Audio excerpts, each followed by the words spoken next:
আমরা আমার বাবার ওয়ারিশ। ওই আমার বাবার অংশ উনি কেন নিবে? ডিপজল তো অনেক দানবীর, আমরা কাউকে যাই জানি বলতে না পারি যে আমাদের তো দেয় না তোমরা, উনি দানবীর কীভাবে? আমার বাবা যদি ওনাকে লিখে দিয়ে যায়, ওটাও ওনারা দলিল বের করুক যে বাবা লিখে দিয়ে গেছে। 40 বছরে একটা ঈদে আমাদের 4টা বোনকে 4টা জামা দিয়েছে কিনা ওনাকে প্রশ্ন করেন, ওনার বউকে প্রশ্ন করেন। তারা 3 ভাবি কি কোনোদিন বলতে পারবে মিডিয়ার সামনে আইসা যে হ্যাঁ আমার ননদদের আমরা দাওয়াত খাওয়াইছি একটা ঈদে? লোক দেখানো এবং আমরা যাতে নিচে থাকি, পাবলিক ওনার ফিগার, পাবলিক ওনাদের সবাইকে বাবা দিবে সবাই যে ডিপজল তো অনেক দানবীর, আমরা কাউকে যাই জানি বলতে না পারি যে আমাদের তো দেয় না তোমরা, উনি দানবীর কীভাবে?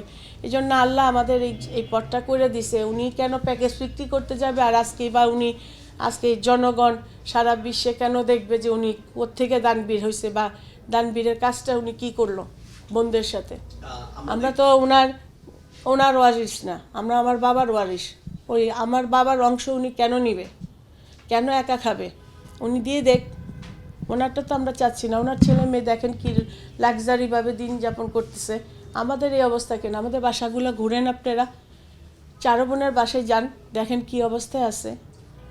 এই জায়গায় একটু যদি বলি যে আমরা দেখি যে ডিপজল সাহেবের নাতিরা আছে, হ্যাঁ তাদেরকে দেখি না, আপনি ডিপজল সাহেবের 3 নাম্বার ছেলেকে যদি জিজ্ঞাসা করেন তোমার ফুপ্পিরা আছে কি না, ওরা তো মনে হয় আমাদের নামও জানবে না, আর আমরা যে ফুপ্পি ও জানে না।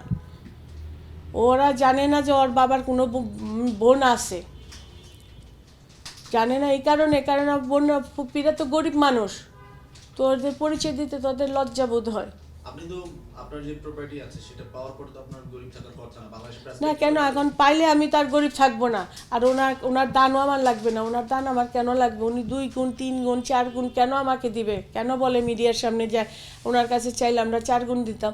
তুমি আমার বাবার প্রাপ্য দিলে তুমি বলতে যে হ্যাঁ আমি তো দিয়ে দিছি আমার বাবার প্রাপ্য, ওরা কী চায়? আর এখন আপনারা আমাকে প্রশ্ন করতেন যে আপনার বাবার অংশ তো আপনারা পাইছেন, তাহলে এখন কী চান? কিন্তু উনি দেখাক, আমি তো আমার প্রপার্টির নামগুলো বললাম, এখানে যান, আরও সরকারি লোকেদের জানে কাগজ দেখেন, দলিল দেখেন যেসব প্রপার্টির কোনো জায়গায় আমাদের বোনদের নাম আছে কি না।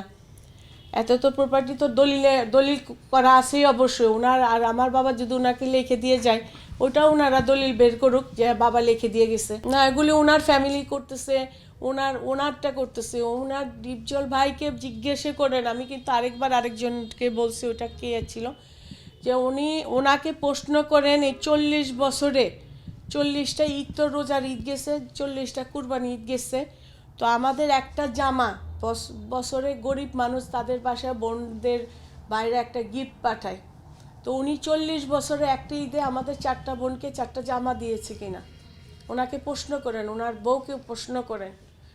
আর আমরা 4 বোন, আমাদের যদি একটা ঈদের দাওয়াত করতো তো একটা মুরগিতে 4টা মাংসের পিস করে আমার 4 বোনরে খাওয়াইতে পারতো। তারা 3 ভাবি কি কোনোদিন বলতে পারবে মিডিয়ার সামনে আইসা যে হ্যাঁ আমার ননদদের আমরা দাওয়াত খাওয়াইছি একটা ঈদে? ওদের 3 বউদের জিজ্ঞাসা করেন। 3 বউ বাইচে আছে, আমার বড় ভাইয়ের ওয়াইফও বাইচে আছে, আম্বিয়া বেগম, সাবিয়া, মেজু ভাইয়ের বউ, আফজালের বউ সাবিয়া, আর ডিপজলের বউ হইল মনোরা। ওনারা জিজ্ঞাসা করেন যে ওনার বাসায় কোনো দিন আমাদের দাওয়াত করে নিয়ে খাওয়াইছি কিনা।